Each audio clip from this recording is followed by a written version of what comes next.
kan ZPM sarkar po khan se sarkar ko renga se sarkar in obituary ponti don a program a pom pe kha po ka nga man lo khan kan ti de nan puanga ka thien te bula chon o sai lo tan po don po ni le lon ba man mo han lom lut ma salop tiang ni china kan chiar kan soi kan khan kan chairman ni na soi ta kan khan an min chiar nan chon mi za som thum le pali lai chu hunin na dai don hunin a ore don a hun na ore don lutu ka intan po anin om man theya an lom oma amai ro chu an mani kha anon kalvik chuang bok lova chuan a numbera za som thum le pali kan lom kan ziak luta kan vi shi te nen chuan za som thum paruk voina kan lom lu hi ani tin total ngan bok ila athome ti chuan heng mi West Piling Unit 1 atanga mi som di pasari te West Piling Unit 2 atanga mi som ru West Piling Unit 3 atanga mi som di pakhat New West Piling Unit 1 atanga mi som di le paruk Belcom mi za som le thum le pali le kan VC panni tenen hian an vai mi za som thum le paruk zani na hian lom takin kei vanal sailova dampa constituency by election official candidate hian lom takin kalom lut ani man za na mi za som thum le paruk kan lom lut an tia kan in bul mai ku oile information hol an ya ta chon veng lai ni dewa ong kan nia wang hian kan in bul chi hian kan heng be pho hian information building kan oile committee hol an ni de chu ta chuan ZPM ho atom in long lu ta mi za som thum le par an dia khu building a kon khatlat pon om se mi za ko kan len ka ding lo ba za som thum por kai long lu ta le lama chuan an thu soi han ngai thak te ko ha ka cha khop ma ya ma se lo va lan ve sek ta kha moi lo na chin o ma chu ti ro ra chuan tlem ro chu a hriat phak ve ka an ming po chiat sok lo mai na mi za som thum le por hi lom takin kan pomen di limut ma ya tin an kan te de banal sai lo poi lo ching te reng po ni se eng ni na ma nei tu na nei to lo an ni zo vek to ti chuan ZPM hi toy te kan soi le ama ZPM hi i vanal sai lo wa hi le lama chuan milar mi fel tak ma ya nia sang ni som ni pathum khan phai len kon tong kam thalo le tong kam moi lo la ka hian kan chu mai lo ti ma yang a zauma speaker te ni a chu ti ro le ro chuan phai len tan kon contribution hian nei hello ve em ma ya kumin sang ni som ni panga hian West Piling kon centenary an lo to na November hian chumi tura kan chon kan in buat sai me ka kan kala chula ya chuan khula ya oi me a froi tu a te kan lo ma bangin a khon bol ve de wa te kan lo tu ten min da chunga chuan sum kan bang em a fundraising ti te enge wa chuwa de sarkar tlem han che ve de lo chuan ti in tin mun poi mo te po committee te po kan da ni chunga chuan appointment minister han hu te MLA han hu tu anga te hian among hi rit mai kan khu chuak nei thei lo ba ZIT management sound marite chuan an sound system sang tele an musical instrument sang te lon in apungom lovin por sang ne na an pe thei reng ani dam by election do tura kan MLA candidate pu zon tuang liana thu soi turin kan son tak to kut be ni lo ma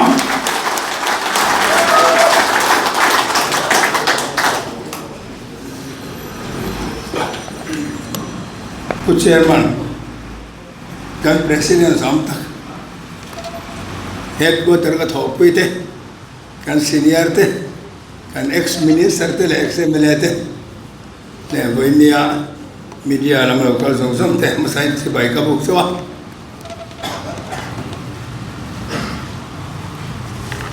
purin tlua kan thian pa aboral apoi ka tia ani hi kan tlang ba lai po lo in kom to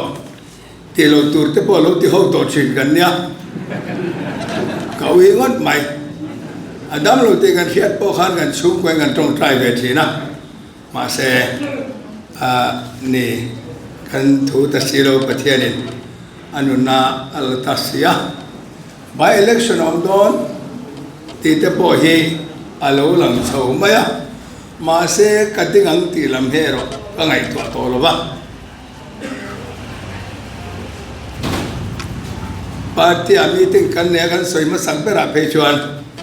ก็ดินเราตูร์ทูฮีก็สวยเฟลตัวกันเชียนเตอันเราเลี้ยงก็ดิ้งโดนเลยตีถูบอกกับเราฮิลฟิลาฟรีได้เป็นการคอมเพนตัวเนี่ยกันเที่ยกันเราลิมแม่มันนี่คอนเกรสทิเกตที่อัน MLA ให้ห้อยรุกกระชุกตัวนี้ก็ห้อยสารีนะตัวนี้ห้อยรุกกันช่วงขันห้อยครับมากัน nomination committee เต้อันเราเลี้ยงไงล่ะวะจุดมาส่วนกัน nomination committee เต้เราเลี้ยงมาพอเห็นกัน president เลยกัน senior vice president เต้เราเลี้ยงที่ทำไม่รอดเดียวที่เพชรวันMLA พอนั้น senior vice president ตัดชิมมีอันนั้นกันที่เดินกันจนแค่นี้พอ senior vice president เรียกต่างบ้านกันนี่เช็คคัลเวไม่ตัวเรามาเลยกันที่มาเสอันนี้กันเห็นพอเราก็รถที่เรานั่งมาลีนั่นนี่สวยนี่ที่บอกเสียเองพอนี่เสก็เลยไงตัวมั้งชุบกว่าพวกกันไม่รู้เลยกันที่ส่วนกันมากภาษีเนี่ยกุศลรู้ละ ex minister ex MP ค่ะกุมสมกว่าเวลาเนี่ยกันรู้นะเองไงตากันที่party inoma party nanti sesuatu inti mai turun aja kamak junior zok hi corner sana zolai junior zok pun kum sobri zeta ani he lokala enge dah dengan ni malam calon mati maya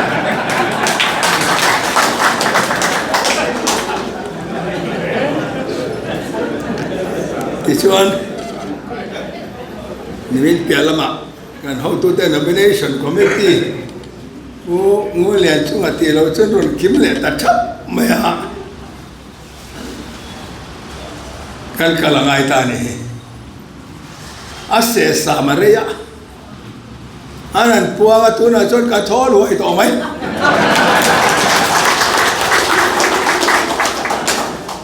kahu pur nen ka zan mia lo nia mo le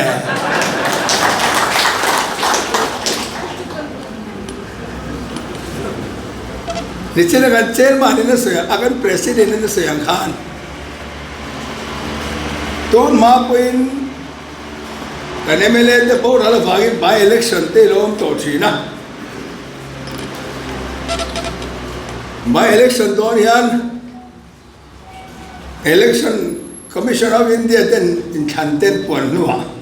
candidate te kan puang aningaya engtis yage American pumthar sarkar ayan man mo maya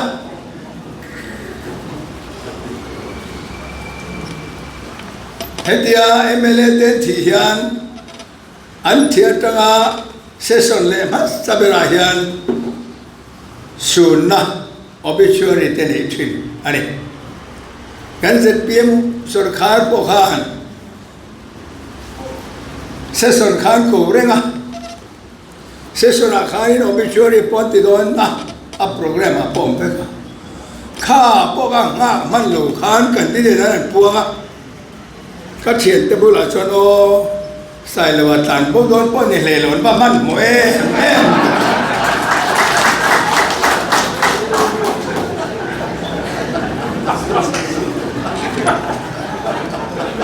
ชุดเตียนปวดตากับชวนมีทั้งส่งให้ติดออกกันเลยไม่ส่งไม่ได้พูดเอาแต่รถพวงบุกเบียร์มีปุ๋ยเตะเลยถอยตู้เตะละมิน huang har to chuti khati min nuwa kan tlan an tirega ma se dam pampial ni puita lo zam su a chang tu pa chu muang rai le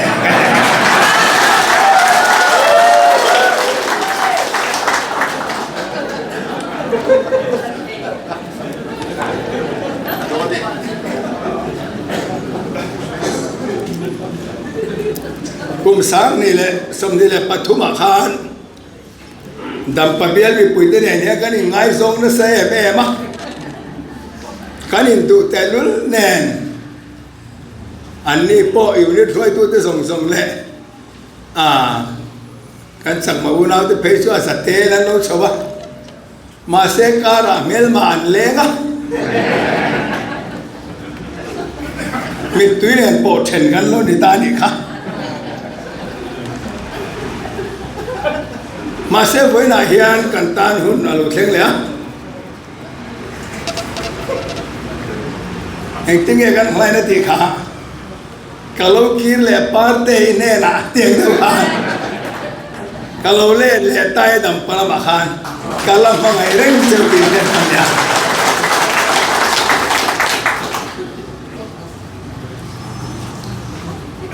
em mau vàng đó em mau vàng Congress Party đó chuộc tấm tắc để bỏ nó sáng nay xong đi là bắt chúng candidate cái này lo vàng cái chuộc để bỏ anh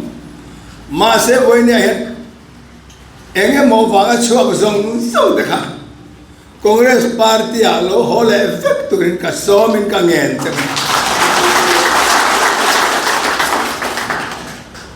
ni xin akan kan president khan soya MLA by election te chu ruling ta an ti deu thi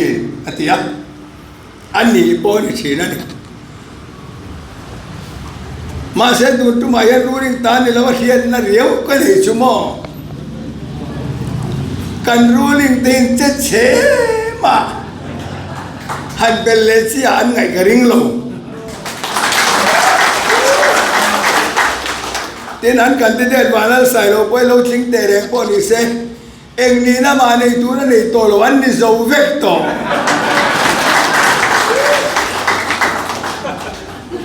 joint secretary reng chang in an pe fai vek to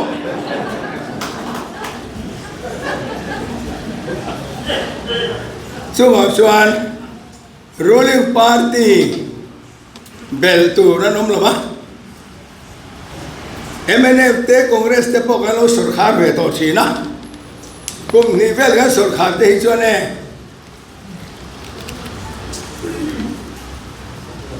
lom lu sen lo in mi kha aron in semur tuk ka apang chang te pe chon in pu hola lom lu kheran du kan boi thi na ni kha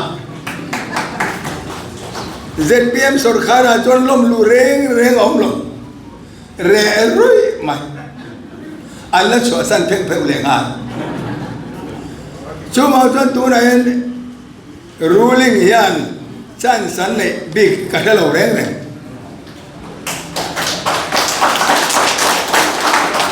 pathian khong ai na le mi puite zan a than king ka ni phei chuan mo ni chinan se khan dam pap bial kho Congress ta na me cherken tu an lo ni chin to kha kum sanga ko samre le patoma pulia soma opposition line thinga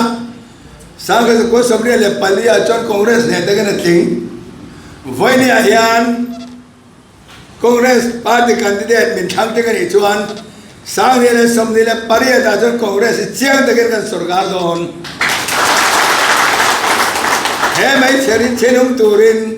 dam pabial mi puita ka nge ka som chaba heyan zoram pum pu Congress min chewan do na ni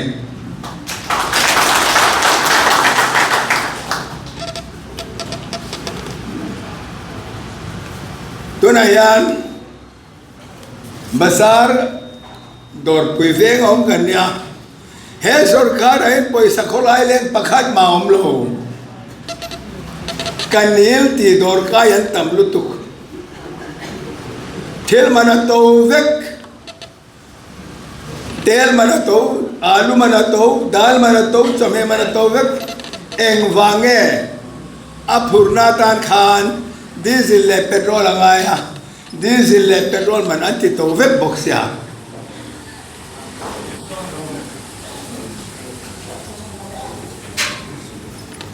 he sarkar hian Independence Day amo kan chief minister tu soi pokhan thil tha anti soi tur pakhan ma omlo Independence Day speech ang kan ho tu de lo soi thin ang kha soi tur an ne lo political platform thu soi ang mai khan an ron chwani chuan he sarkar hen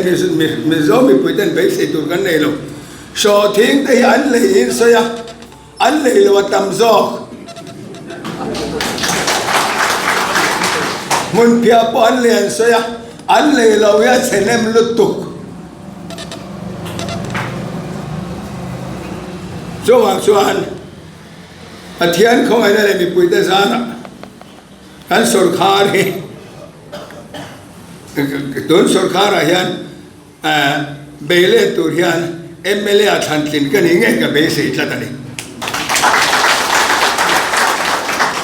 wan dam pa mi puite ka ngen lu le ka sa ka hil lu chu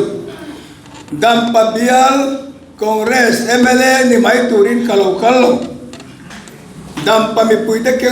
MLA ni turin kalokal don ani to wagen pa ti sang om BJP ni mo MLA in ni mo ZPM in the emo. Koi takin roni chakung su min vote victory ka som chamani. Congress MLA chau turin ka local don nawa. Bial mi puye MLA turin ka local don ani. Ato pera chuan hai ka sai du. Chang sang sang ka Congress unaw te kha. Không ai takin pathian ne na me lo trong trai pui turin ka som chaba voi tam tak min trong trai pui thelo ri poin voi khat cheu tal cho min trong trai pui turin ka som chaba ni ka lo me tu na chuan dampa central block atanga kan vice president local ve pungur thansang sai lo engemo kulai dampa central block chungchang engemo chete toite mi han sep turin so me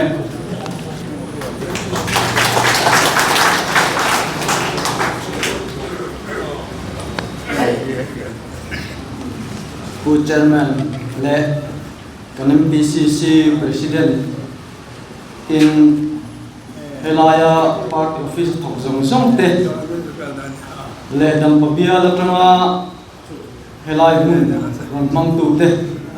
tin kan media lam te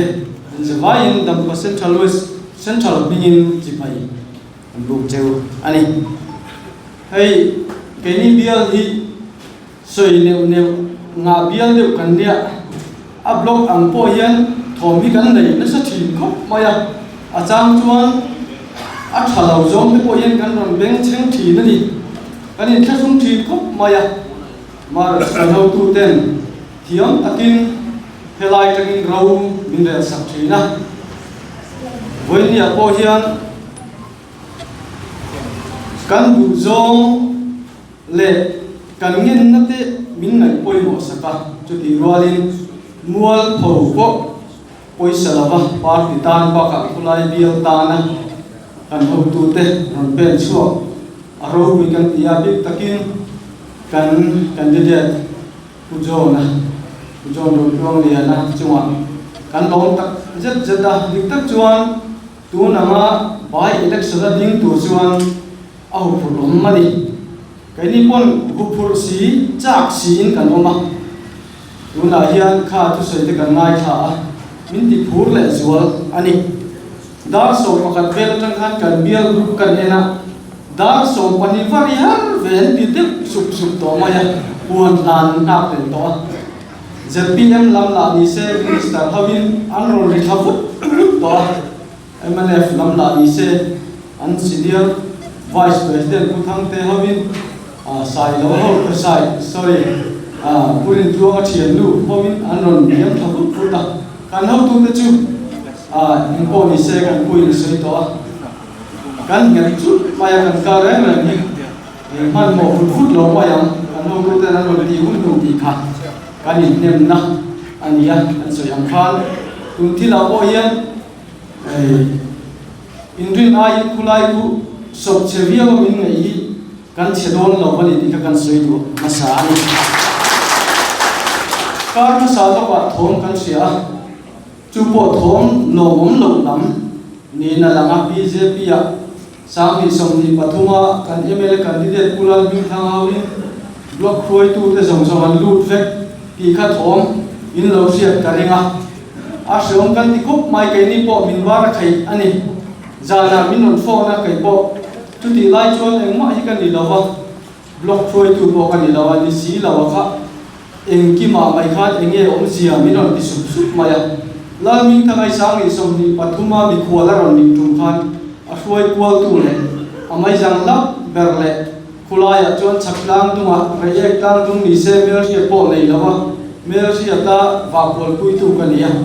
chak ma rom jong jong ne fa so pui tu kan ya sevek tura min na ya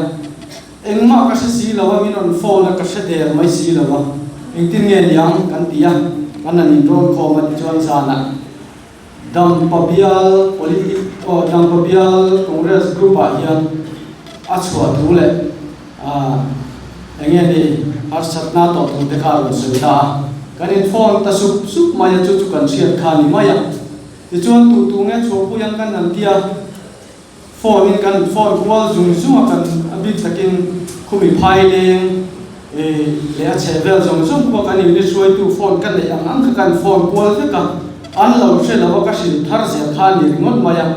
chu wa chon tu ma lo chara rang suo thil siap chian la wa chon tu ma mi lo tu re ya tian ni ya ka kan ni fu sau sau chon kan an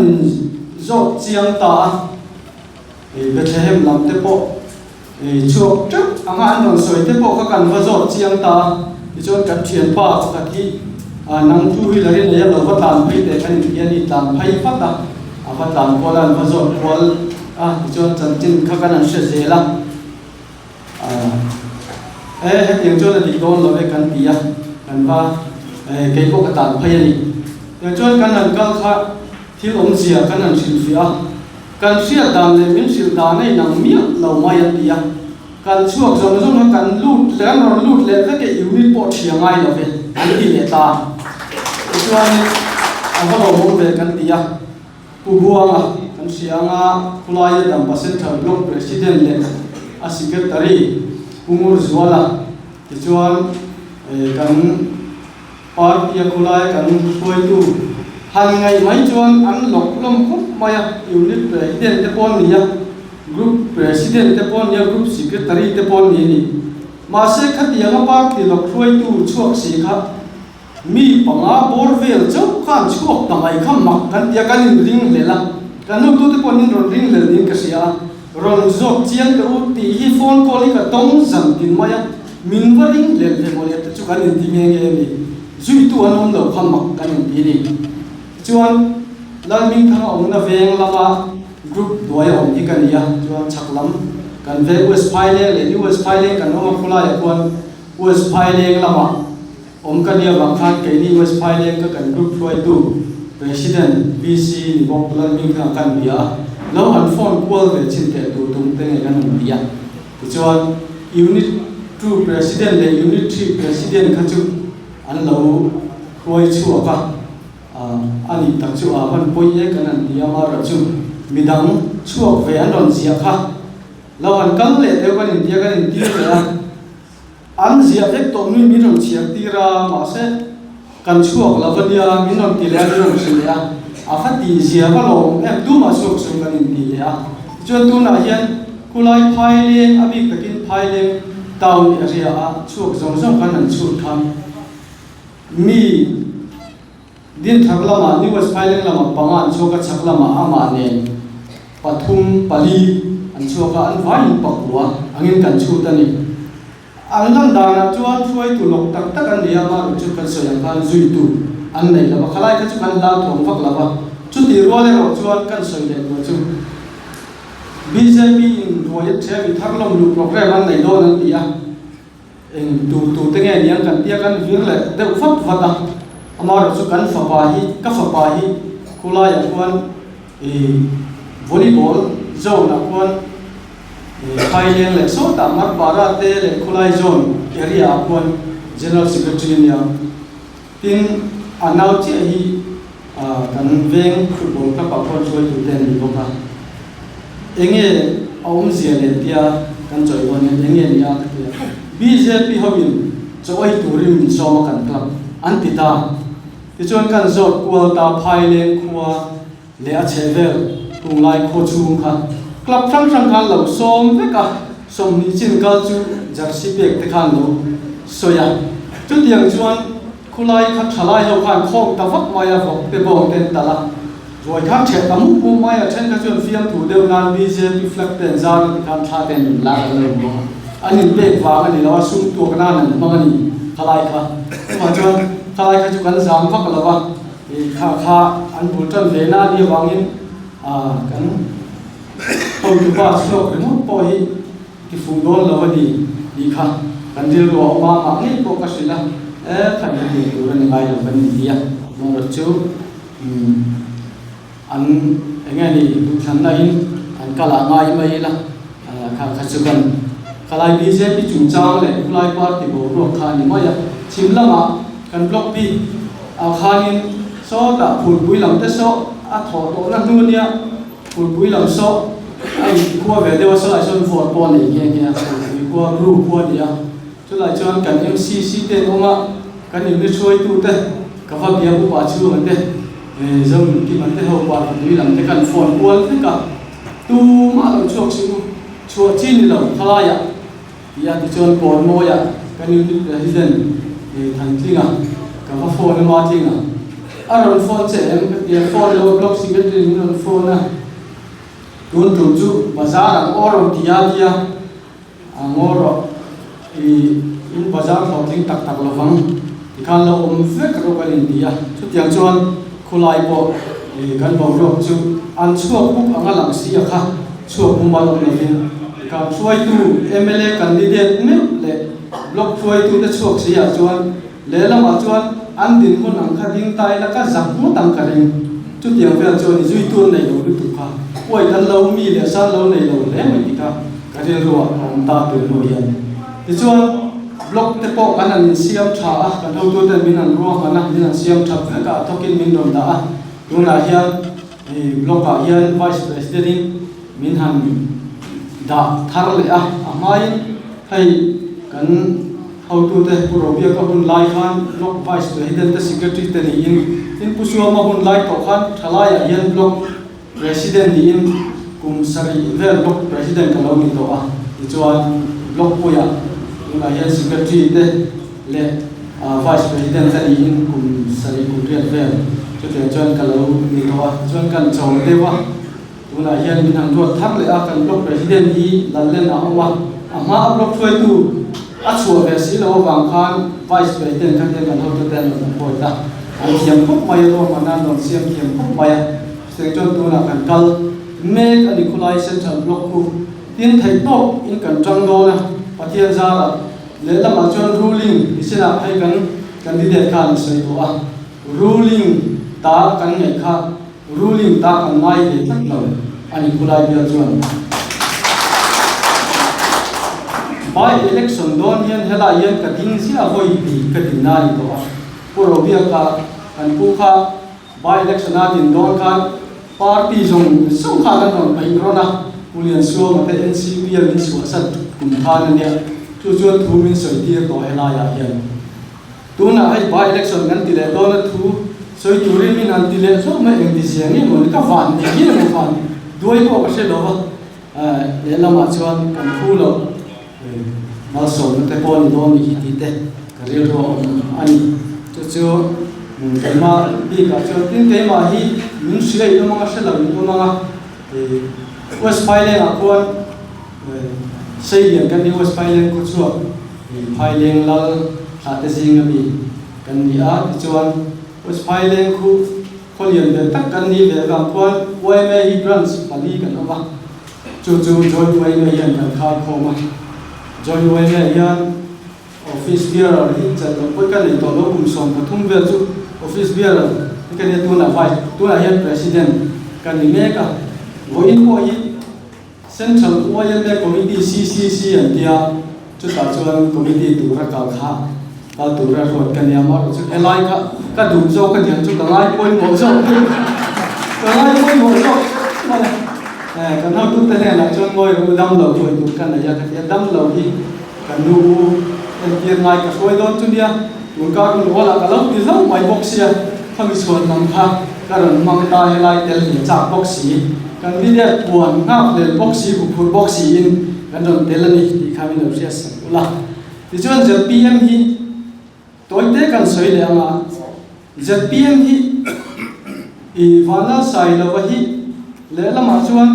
milar mi fel tak maya nia sang ni som ni pathum khan Highland kon tong kam thalo le tong kam moi lo la ka hian kan chu mai lo ti ma yang a sa oma speaker te ni a chu ti ro le ro chuan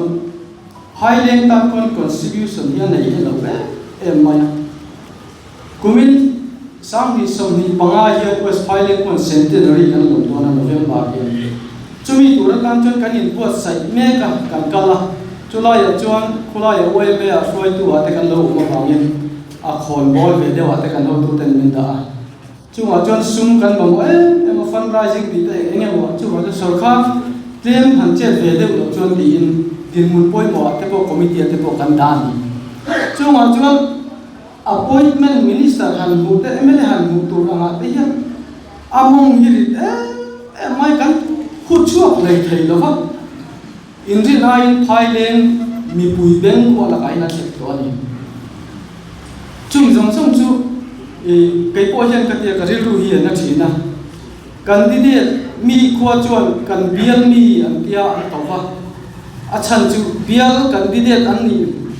an ni don ani tin in sian ka in an bial tan an khotan an tha le wi an khiam na an fin na an sum le pa in lo senga chút tiếng là mình xem đó là vào cho mình tên ăn khó ta là thật ăn đi là vào nó cọc anh tôi là yên vào là xài lời cần khô yên cần khổ khổ có sự rồi mình cần đi để tôi sẽ cần tí khổ có sự đó ba tiếng này khổ quan là tí miệng là vấn đề mà rồi cho cần hậu tu tên cần hậu tu cần để giật bia mà cần hậu tu thể hiện chúng là mặt trăng in party po ron mắc ở lần chuối để bốc mà anh chàng nghe cầu đón cho sự là vấn đề man za na mi za som thum le paru kan lo lu kan tia kan in bul mai ku YMA information ho la nia ta chon veng lai ni de wa kan nia wa hian kan in bul chia hian kan heng de ho hian information building kan nei YMA committee ho la ni de chu ta chon ZPM ho atom in lo lu ka mi za som thum le paru kan tia khu building a kon khatlat pon om se mi za ko kan len ka ding lo wa za som thum por ko lo lu ta le la ma chon an thu soi han ngai khak te ko ka cha khop ma ya ma se lo va lan ve sek ta kha moi lo na chi no ma chu ti ro ra chon tlem ro chu a siat phang ve ka an ming po chiat sok lo mai na mi za som thum le por ki lom takin kan comment di rimut ma ya a tu nge ka kan se bok si lo wa cái mà ní là nó cái này giọt cuốn á mù tù lệ cái nhìn bé thì các sợi tù cần sẽ bốc xí là vậy chú lại cái bộ chú lệ là mà cho ăn bún trăng nó chú thà lầu mà nghe to chúng nó ta mi lom lù đi cuốn mấy chú cái gì đều cái này thì lom lù tù cần này tú là bộ hiện niệm pon plo cần có mi dia cần sợi lệ này sẽ chọc chiều xí á bù đi chú lại để lâu đi bốc nè thì cần pu cần đi để lâu chú thạo con à bùi takin lom lu na ta chu kan ro ma mai do ne te kan ti da dewa tu na phone sin de ne mo sa chu kan nei le ni kha amar chu kan mai ro ngam da ba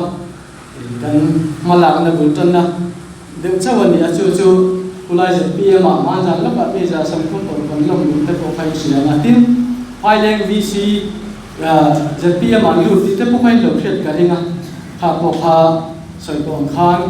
tun trung sang ni som ni pathuma kan MLA tata pulai ni thangana mi kai lang lo wang ania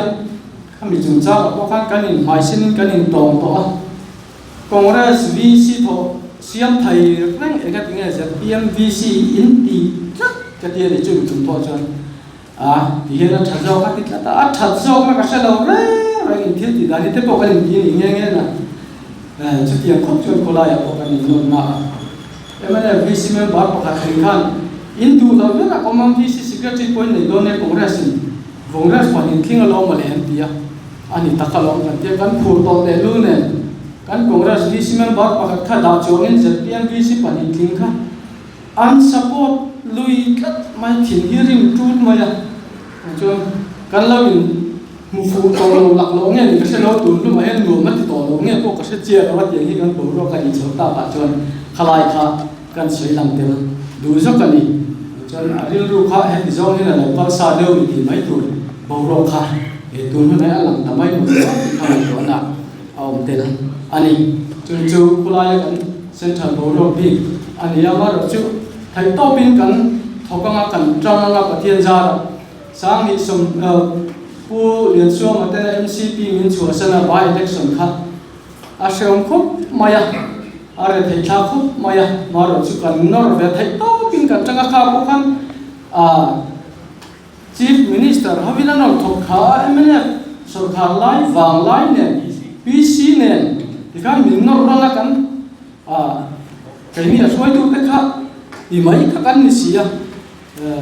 kan ting mai do na mo kan ting he he ni kha ko khan luam kan ti khop maya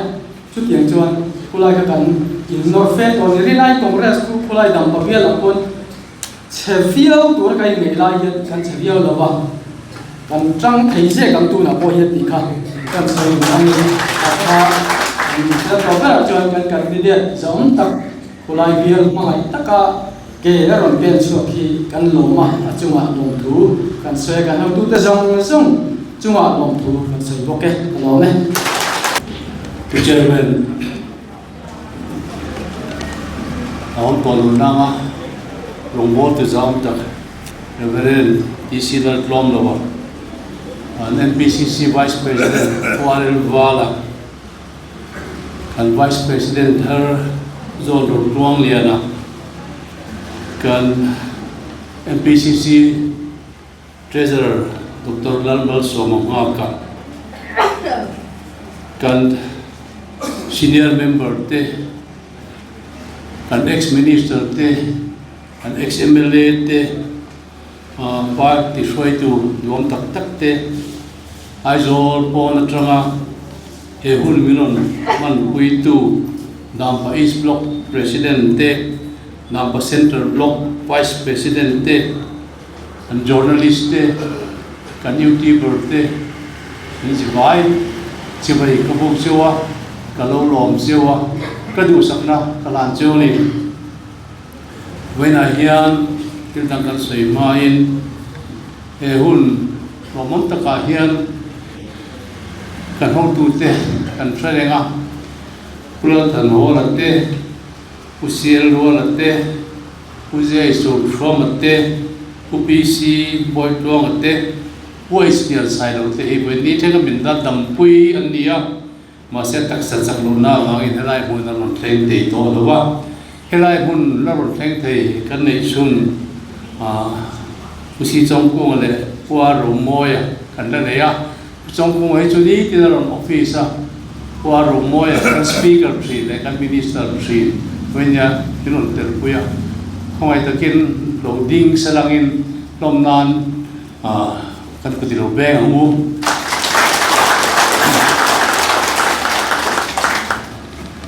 kan hotu te inna tampui kan han seita kan khan inga mozat lomma salangin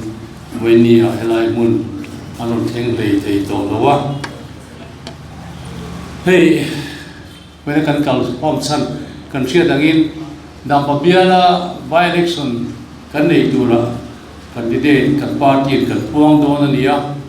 Mania Khan, candidate one he, party Tangian and Pahman Mo Vemole, Katia. Ruling party is at PML Puang to also be Nuloka, MNA party and Puang Veria. Kini party John Wang Sang in Kanlapuang. อันนี้เนี่ยชาติปนนับพวกเลัวกันห้องตู้แต่นั้นเตียเอาไว้เราจูเบียร์มีปุ๋ยเลยเบียร์แล้วกันห้องตู้เตะบ้ากะเวลาบอกว่ากันห้องตู้จะปนกันปวนรันเฮียชาอังมีปาร์ตี้เต้นกันที่เด่นนี้อันคัมเปญวุฒิต่อเสียมีปาร์ตี้กันที่เด่นพวกกันนับพวงเทโลฮี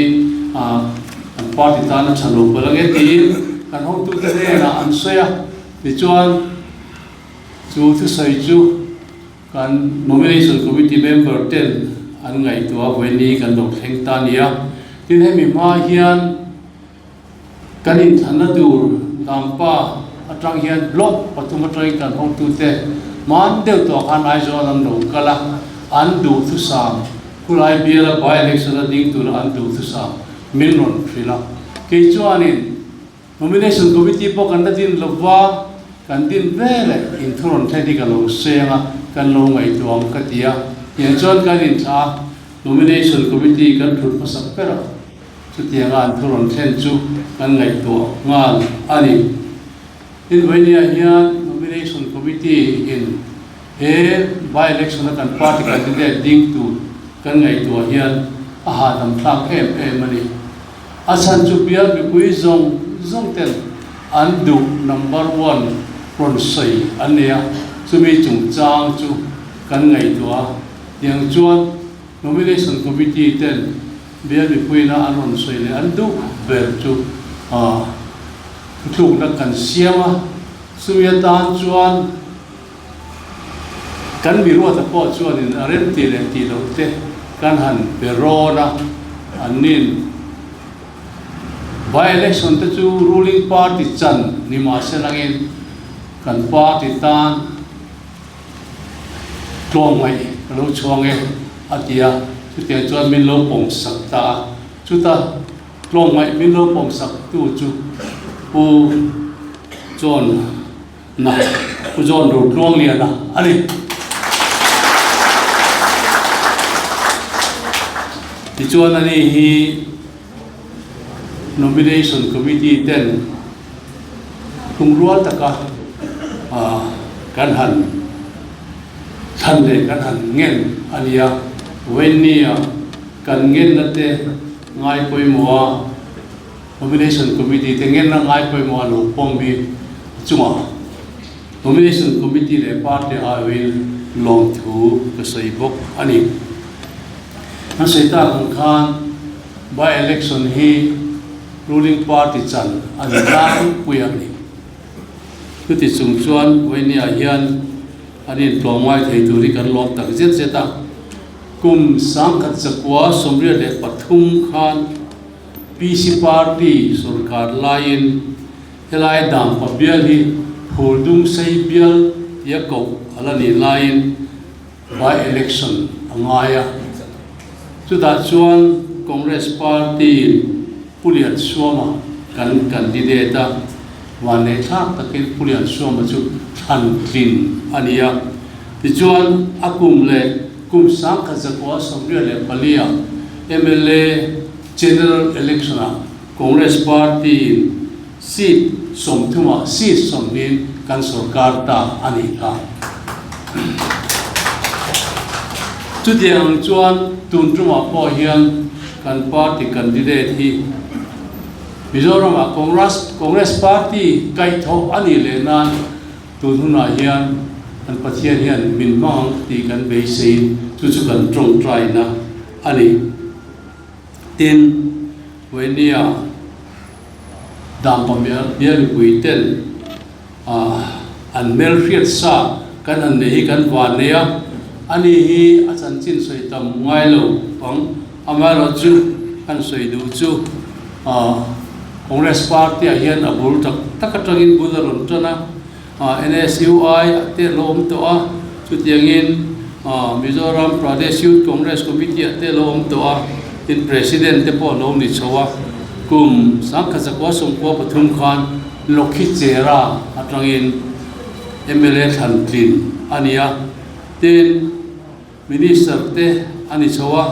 ที่ยังเจริญกุมสังนี่แหละปริยัติสังนี่แหละส่งปฏิคัน MLA ตันมามิดเบียร์จังอินทันทินอันนี้ akum le atram le ma bit bil tang pakin than kin le ani hemi om zia chu congress hom tu te zinga hian ani chuka kulai bial khosang lampanga kan minority te ngai ven le ngai sak an mani dil thiam bi ani tukhi an party zinga hen rom rom lowe tin an ni minority te pon an ngai na ema chu wangin tu ma hian pathian tan puina in congress party hian ni achunga hian be sina sam tak kan nei ni ti kha kan sei ngal boka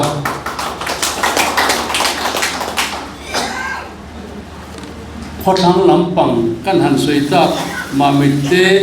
le loki chera te khu ang zong zong alo biar chin to na tang khan kan sei angin kulaya minority community ten ano melfia to mai ni lovin ai zola siat ni that ni am lo ni kwa an lo kalapia duat takalo tuam nom tu tin takalo tuam nom tu ani chin na to te wa ko hian moinia hian kan by election na nei kan by election ni na tu dampa mi pui te hian an ngai zo ni tu kon kan thia chutianga abing aron lam dale kan seita kan khan nomination committee ten chutianga kan han ruột ta le kan han som na min lo om sakhi kan lom tak zel zel ani moinia hian dam pa mi pui te ne na dam pa bia mi pui jong song kulai vot nei tu jong jong ne na kan ram kan nam kan sa khwa a him na turin Mizoram Pradesh Congress Committee candidate ujon rot luang lian a hi lo vote vet turin hilung takin ngen tak mewa ani hi BJP party te na anthunun lo tu BJP party sum beisei lo tu chanchim thasil pindo dal tu party te thop lo tu ani wele kan tumpui tu te hi MLA te le ZPM te ania ani yani NDA nuaya National Democratic Alliance nuaya Central BJP Sarkar lai me thop tu te anni ane chu wangin wenia hian keni party pathian khomai nazara pathian ralsom rimnam party kanin kanin sia chu dia chen pathian malsom na kan dom theina congress mi puiten trong china the top of mala turin kan som pok chu ni kalove